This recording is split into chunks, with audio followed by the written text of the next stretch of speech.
किसी घने जंगल में एक शेर और एक शेरनी साथ रहते थे। वे दोनों एक दूसरे से बहुत प्रेम करते थे। हर दिन दोनों साथ में ही शिकार करने जाते और शिकार को मारकर साथ में बराबर बराबर खाते थे। दोनों के बीच में विश्वास और भरोसा भी खूब था। कुछ समय के बाद ही शेर और शेरनी दो पुत्रों के माता पिता भी बन गए। जब शेरनी ने बच्चों को जन्म दिया तो शेर ने उससे कहा कि अब से तुम शिकार पर मत जाना, घर पर रहकर खुद की और बच्चों की देखभाल करना। मैं अकेले ही हम सब के लिए शिकार लेकर आऊंगा। शेरनी ने भी शेर की बात मान ली और उस दिन से शेर अकेले ही शिकार के लिए जाने लगा। वहीं शेरनी घर पर रहती और बच्चों की देखभाल करती। बदकिस्मती से एक दिन शेर को कोई भी शिकार नहीं मिला। थक-हार कर जब वह खाली हाथ घर की तरफ जा रहा था तो उसे रास्ते में लोमड़ी का एक बच्चा अकेले घूमता हुआ दिखाई दिया। उसने सोचा आज उसके पास शेरनी और बच्चों के लिए कोई भोजन नहीं है तो वह इस लोमड़ी के बच्चे को ही अपना शिकार बनाएगा। शेर ने लोमड़ी का बच्चा पकड़ा, लेकिन वह बहुत छोटा था जिस वजह से वह उसे मार नहीं सका। वह उसे जिंदा ही पकड़कर घर लेकर चला गया। शेरनी के पास पहुंचकर उसने बताया कि आज उसे एक भी शिकार नहीं। रास्ते में उसे यह लोमड़ी का बच्चा दिखाई दिया तो वह उसे ही मारकर खा जाए। शेर की बातें सुनकर शेरनी ने कहा, जब तुम इसे बच्चे को नहीं मार पाए तो मैं कैसे इसे मार सकती हूँ। मैं इसे नहीं खा सकती है। इसे भी मैं अपने दोनों बच्चों की ही तरह पाल पोस कर बड़ा करूंगी और यह अब से हमारा तीसरा पुत्र होगा। उसी दिन से शेरनी और शेर लोमड़ी के बेटे को भी अपने पुत्रों ही तरह प्यार करने लगे। वह भी शेर के परिवार के साथ बहुत खुश था। उन्हीं के साथ खेलता कूदता और बड़ा होने लगा। तीनों ही बच्चों को लगता था कि वह सारे ही शेर हैं।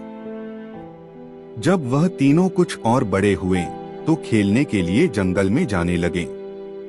एक दिन उन्होंने वहां पर एक हाथी को देखा। शेर को दोनों बच्चे उस हाथी के पीछे शिकार के लिए लग गए।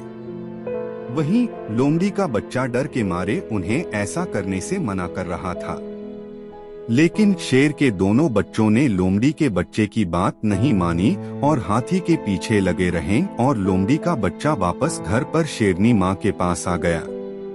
कुछ देर बाद जब शेरनी के दोनों बच्चे भी वापस आए तो उन्होंने जंगल वाली बात अपनी माँ को बताई।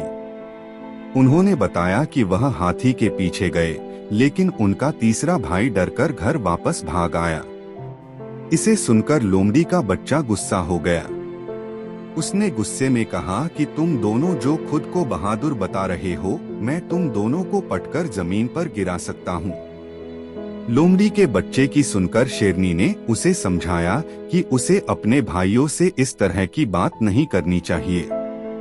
उसके भाई झूठ नहीं बोल रहे, बल्कि वे दोनों सच ही बता रहे हैं। शेरनी बात भी लोमड़ी के बच्चों को अच्छी नहीं लगी। गुस्से में उसने कहा, तो क्या आपको भी लगता है कि मैं डरपोक हूँ और हाथी को देखकर डर गया था। लोमड़ी के बच्चे की इस बात को सुनकर शेरनी उसे अकेले में ले गई और उसे उसके लोमड़ी होने का सच बताया। हमने तुम्हें भी अपने दोनों बच्चों की तरह ही बड़ा किया है, उन्हीं के साथ तुम्हारी भी परवरिश की है, लेकिन तुम लोमड़ी वंश के हो और अपने वंश के कारण ही तुम हाथी जैसे बड़े जानवर को देखकर डर गए और घर वापस भाग आए। वहीं तुम्हें दोनों भाई शेर के वंश के हैं, जिस वजह से वह हाथी का शिकार करने के लिए उसके पीछे भाग गए। शेरकनी ने आगे कहा कि अभी तक तुम्हारे दोनों भाइयों को तुम्हारे लोमड़ी होने का पता नहीं है। जिस दिन उन्हें यह पता चलेगा वह तुम्हारा भी शिकार कर सकते हैं। इसलिए अच्छा होगा कि तुम यहाँ से जल्द ही भाग जाओ और अपनी जान बचा लो। शेरनी से अपने बारे में सच सुनकर लोमड़ी का बच्चा डर गया और मौका मिलते ही वह रात में वहाँ से छिपकर भाग गया। कहानी से सीख। शेरनी और शेर के तीसरे पुत्र की कहानी हमें यह सीख देती है कि कायर और डरपोक वंशज के लोग अगर बहादुर लोगों के बीच भी रहें तो भी वह बहादुर नहीं बन सकते हैं। उनकी आदतों में उनकी वंशज की सोच और दक्षता की झलक बनी रह सकती है।